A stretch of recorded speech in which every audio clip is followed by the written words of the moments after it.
네, 앞서 살펴드린 것처럼 오늘은 플랫폼 업체들에 대해서 알아보는 시간 마련했습니다. 대표적으로 네이버, 카카오, 네카오 들 수 있을 것 같은데 애널리스트 모셨습니다. 오늘 이 시간 미래에셋증권의 이미석 연구위원 나오셨습니다. 어서 오세요. 안녕하십니까. 네. 요즘에 이쪽에 뭐 최대 화두라고 한다면은 뭐 시장 상황을 봤을 때는 AI에 대한 위기론 아니겠습니까? 지금 어떻게 대처를 하고 있는지 어떤 상황인지 먼저 궁금한데요. 큰 그림부터 좀 그려주시죠. 뭐 AI에 대한 위기론이 최근에 구글이 먼저 좀 일어났다라고 보시면 되겠죠. 그러니까 챗GPT와 같은 이런 생성형 AI 검색 플랫폼들이 좀 더 뜨고 사람들이 더 많은 검색을 해당 플랫폼들에서 하기 시작을 하면서 전통적인 검색 플랫폼에서의 검색 1회당 저희가 표현을 하는 게 쿼리라고 표현을 하거든요. 이 쿼리 수가 감소를 하고 쿼리 점유율이 좀 감소를 하는 게 이게 중장기적으로 봤을 때 기존의 레거시 검색 플랫폼들한테 위협이 될 것이다. 이런 좀 우려가 좀 많이 발생을 하고 있었던 그런 상황으로 보시면 좋을 것 같습니다. 그래서 여기에서 이제 국내에서는 아무래도 국내 최대의 검색 엔진은 네이버이기 때문에 네이버 역시도 악영향을 좀 빠르게 받을 수 있는 거 아니냐라는 이러한 좀 지적들이 나왔던 그런 상황인데 제가 여기에 대해서 좀 말씀을 드리고 싶은 거는 구글 같은 경우는 어쨌든 이용을 하는 사람들의 대부분이 검색에만 좀 치우쳐져 있다라고 한다면 네이버 같은 경우는 검색의 이용 시간의 비중이 20% 언더로 보시면 좋을 것 같아요. 예. 그러니까 제가 대표적으로 말씀을 드리면 커뮤니티 기능을 좀 많이 쓰거든요. 블로그나 이런 카페와 같은 이런 커뮤니티 기능에 사용을 하는 게 27% 정도의 시간적인 비중을 이용을 하고 있고 뉴스가 한 17% 정도 되고요. 이메일이나 커머스나 지도나 금융과 같은 이런 버티컬 서비스들도 10% 이상을 좀 차지를 하다 보니까 네이버를 이용하는 이용자들의 80% 이상은 버티컬 서비스를 이용을 하기 위해서 들어오다 보니 실질적으로 이런 챗GPT와 같은 생성형 AI 플랫폼이 지금 성장을 하고 있지만 네이버의 쿼리 감소로는 이어지고 있지 않은 모습으로 보시면 좋을 것 같아요. 네, 그러니까 뭐 검색 수 같은 경우에는 감소를 하지 않고 있다. 이렇게 네이버 같은 경우에는 보면 되는 건가요? 네, 뭐 전통적인 검색 수나 아니면 뭐 컨텐츠를 검색을 하거나 이런 것들도 다 포함이 되잖아요. 이런 버티컬 서비스까지 다 포함을 해서는 쿼리 수도 딱히 감소가 일어나고 있지 않고 시간 자체도 이용하는 네이버의 플랫폼 체류 시간 자체도 지금 변화가 일어나고 있지 않은 상황이에요. 카카오도 비슷한 상황인가요? AI와 관련해서는? 카카오 같은 경우는 조금 차이가 있는 게 카카오는 저희가 뭐 국내에서 엄청나게 큰 점유율을 가진 검색 엔진으로 보기는 어렵잖아요. 그러니까 다음과 합병을 하면서 다음이라는 플랫폼을 가지고 있는 건 맞지만 다음은 점유율상에서 지금은 그렇게 유의미한 상황은 좀 아니기 때문에 카카오는 좀 다른 쪽으로 새로운 시도를 하고 있다라고 좀 보셔도 될 것 같아요. 그리고 올해 2월부터 좀 뉴스들이 많이 나왔던 것처럼 오픈 AI랑 좀 협업을 하면서 한국인한테 맞는 통합 AI 에이전트 서비스를 출시를 하겠다라는 게 좀 카카오의 좀 입장이다 보니까 카카오는 최근에 이슈에서 딱히 악영향을 받은 거는 좀 없고 향후에 3분기 이후에 이러한 좀 통합 AI 서비스에 대해서 어느 정도로 좀 뭐 윤곽을 더 그려줄 수 있는지에 대해서 시장에서는 좀 기대를 하고 있다라고 보시면 좋을 것 같아요. 네, 그 부분과 관련해서는 잠시 후에 추가적으로 도움 말씀을 더 들어보도록 하고 일단 실적 측면에서 보자면은 네이버와 카카오의 실적이 좀 엇갈렸잖아요. 그 배경이 어디에 있습니까? 우선 네이버랑 카카오의 실적 측면에서의 차이는 두 기업의 좀 사업 구조상의 차이를 좀 같이 말씀을 드려야 될 것 같아요.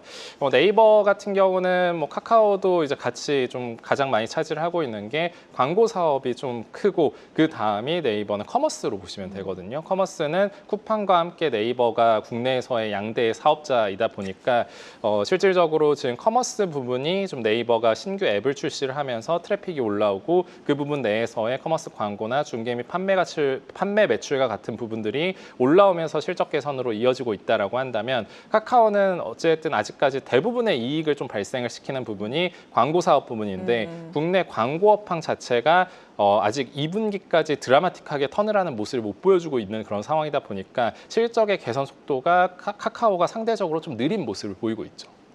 그렇군요. 그리고 커머스 앱과 관련해서 지금 언급을 해주셨는데 기대만큼 성과가 나오고 있다라고 평가를 하십니까? 초반에는 그러니까 이거를 3월 12일 날 커머스 앱이 딱 출시가 되고 나서 3월 말 4월 초에 네이버가 주가 조정이 있었어요.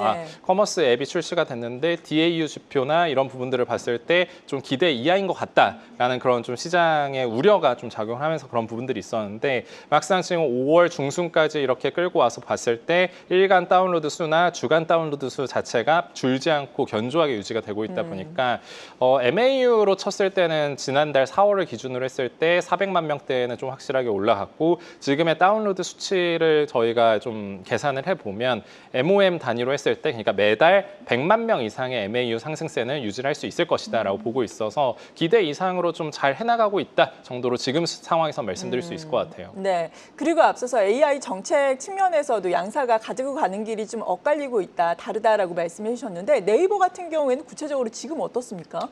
네이버 같은 경우는 글로벌로 친다라고 한다면 글로벌 빅테크들이나 오픈 AI와 같이 파운데이션 모델을 아예 구축을 하면서 자체 모델을 구축을 하는데 굉장히 큰 힘을 주고 있다라고 네. 좀 보시면 될 것 같고요.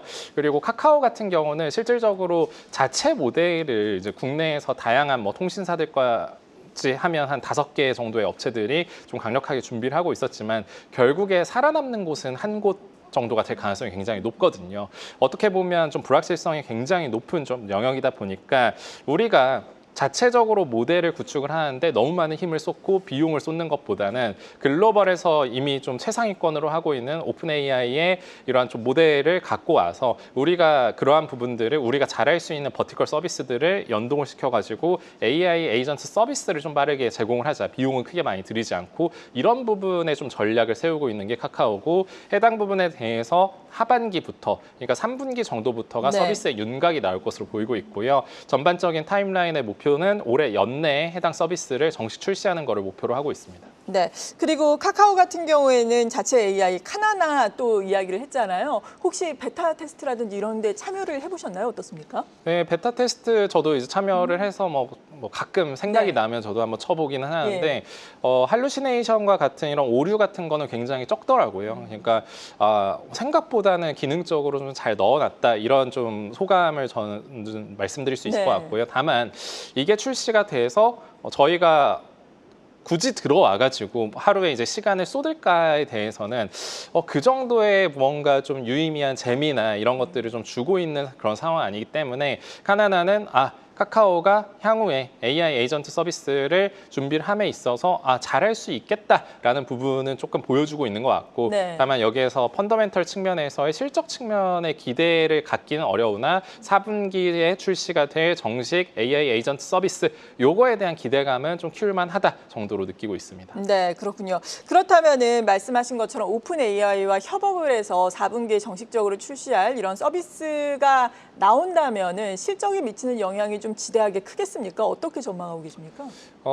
아직 정확하게 이 BM을 어떤 식으로 내놓고 어떤 기능들이 다 들어갈지에 대해서 구체적으로 나온 바가 없어요. 그러다 보니까 네. 이거를 숫자적으로 아직 굉장히 세밀하게 말씀을 드리기는 좀 어려운 부분들이 있을 것 같고요. 조금 더 그래도 좀 큰 측면에서 말씀을 드린다라고 한다면 카카오의 광고 부문이 앞서 말씀드린 것처럼 실적 측면에서 그렇게 좀 강하게 올라오고 있지 못하는 이유 중에 하나가 카카오톡의 전체 체류 시간이 조금씩 내려오고 있었던 부분이 있습니다. 연간으로 하면 제가 이제 이용을 하는 코리안 클릭과 같은 조사 기관을 기준으로 했을 때는 연간에 4에서 5% 정도 라인싱은 쭉 내려오고 있었다 보니까 당연히 같은 인벤토리가 팔리고 있다라고 해도 이용자들의 트래픽이 많이 발생을 하지 않으면 광고 단가의 상승이 그렇게 일어날 수가 없거든요. 네. 근데 오픈 AI랑 준비 중인 AI 에이전트 서비스가 딱 출시가 돼서 저희가 챗GPT를 이용을 하는 것만큼의 효용을 주고 그러면서 사람들이 여기에서 이용을 하는 시간 자체가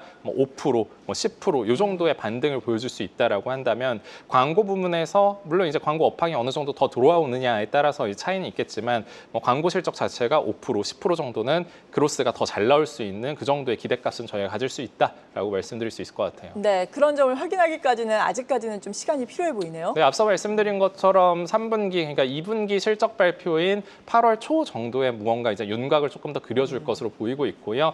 베타 서비스나 이런 부분들이 4분기에 이어진다라고 한다면 그때부터 숫자적으로 저희가 좀 더 크게 기대감을 가질 수 있을 것 같아요. 네, 최근 양사의 주가의 조정 같은 경우에는 앞서서 네이버 말씀을 해주셨듯이 이런 검색 엔진에 대한 우려 때문이었다라고 볼 수가 있는 건가요? 아무래도 검색 엔진에 대한 그 우려가 최근에 이제 조정의 상당 큰 부분을 좀 차지를 하고 있다라고 보셔도 될 것 같아요. 글로벌에서도 원래는 이제 글로벌 빅테크 특히나 미국적으로 본다라고 하면 구글도 늘 한 20배 이상을 좀 잘 받아왔었던 그런 좀 기업이었는데 지금이 15배 라인까지 밸류에이션 조정이 나왔어요. 네. 그럼 국내에서 뭔가 이제 딱 그냥 외부에서 본다라고 했을 때 거의 비슷한 느낌으로 좀 우려가 발생을 하는 게 네이버다 보니까 이게 실질적으로 숫자적으로 향후에 어느 정도 영향을 받을지는 모르겠으나 일단은 센티 측면에서는 굉장히 좀 안 좋게 받아들여질 것 같으니 지금 수급상으로는 네이버에 대해서 좀 빠지는 그런 부분들이 최근에 일어났다라고 보시면 될 것 같아요. 네. 그리고 최근에 아무래도 우리나라의 정치적 이벤트를 앞두고 있다 보니까 정책과 관련된 종목들이 테마를 이루면서 빠르게 또 순환매 양상을 나타내고 있습니다. 앞서서 뭐 AI 소프트웨어 쪽도 이야기를 했는데 정말 뭐 정책 측면에서 AI 쪽에 많은 지원이 이루어지게 된다면은 네이버, 카카오에 미치는 영향은 어떨까요? 네, 뭐 AI에 대해서 정책적인 그런 지원들이 있을 것으로 좀 예상이 네. 되는 상황이죠. 제가 생각을 했을 때는 결국에 뭐 나와봐야 아는 거겠지만 아무래도 그러니까 국가 차원에서 본다라고 하면 일단 가장 중요한 게 그러니까 있어야만 하는 게 무엇인가 없어도 되는가를 먼저 나눌 것 같고요. 근데 있어야만 하는 거다라고 생각을 한다면 앞서 말씀드린 것처럼 파운데이션 모델 근간이 되는 이 모델을 그래도 국산 그 모델이 있어야 되는 거거든요. 그럼 이제 파운데이션 모델에 힘을 주고서 확실하게 좀 비용을 좀 투여를 하면서 개발을 하고 있는 네이버가 아무래도 좀 카카오나 그 외에 좀 파운데이션 모델의 힘을 좀 덜 주고 있는 업체들보다는 조금 더 뭐 지원의 가능성이 높지 않을까라고는 좀 보고 있습니다. 네. 그리고 또 커버를 하고 계신 섹터가 게임주 아니겠습니까? 게임주로 시선을 옮겨보자면은 게임주 같은 경우에는 물론 몇몇 기업들은 그래도 선전을 하고 있지만 대부분 주가가 약간 지지부진하잖아요. 게임주 뭐 관세 무풍지대이고 한한령 해제에 대한 기대감이 있지만 이 부분이 주가에 적극적으로 반영되지는 못하고 있는 듯한 분위기거든요. 어떻게 평가하고 계십니까? 말씀을 해주신 뭐 관세나 아니면 판호나 이런 부분들이 다 뭐 영향이 없는 거는 아니겠지만 이거를 이제 구체적으로 뜯어본다라고 한다면 관세를 게임 쪽에 뭐 딱히 안 준다. 그러니까 관세에 대한 그런 좀 강력한 좀 미국 차원에서의 뭐 추가적인 부여를 하지 않는다라고 해서 게임사들의 실적이 좋아지는 건 아니잖아요. 네, 그러니까 그렇죠. 다른 업체들 대비 상황이 나을 뿐이지.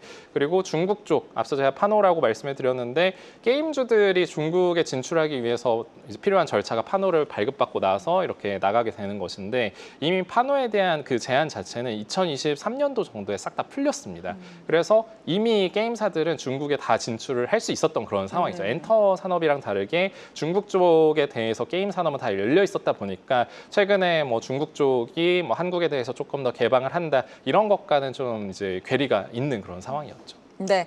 그렇다면 마지막으로 인터넷과 게임주 전반적인 투자 전략 그리고 탑픽 업종 종목들 제시를 해주신다면요. 네, 뭐 실적 발표들이 다 끝나서 저도 리포트로 다 이렇게 어제자까지 이렇게 말씀을 드렸습니다만 일단 인터넷 내에서는 앞서 말씀드렸던 네이버를 좀 가장 좋게 보고 있고요. 물론 2분기까지는 앞서 그 계속 언급이 되었었던 이런 검색 엔진에 대한 시장의 우려가 좀 작용을 할 수 있을 것 같아요. 그러나 3분기 정도부터는 좀 강력하게 좀 보고 있는 이유 중에 하나가 밸류에이션에 대한 부담감이 굉장히 낮습니다. 네이버도 지금 한 16배, 17배 라인까지 굉장히 좀 많이 낮게 형성이 되어 있는 그런 상황이어서 밸류 부담이 낮고 여기에 추가적으로 3분기 이후부터가 결국 국내에서 지금 전자상거래 시장의 성장률이 로우 싱글 정도로 많이 내려와 있는 그런 상황인데 이게 한 10% 정도로 좀 회복이 되면서 네이버가 지금 커머스 앱도 출시를 하고 시장 대비로는 더 잘하는 모습을 보여주고 있기 때문에 3분기부터 이런 GMV의 그러니까 네이버 GMV의 성장률이 확 올라오는 이러한 모습들을 보이면서 긍정적인 실적 흐름과 함께 주가적으로도 좋을 것이다라고 말씀을 드릴 수 있을 것 네. 같고요.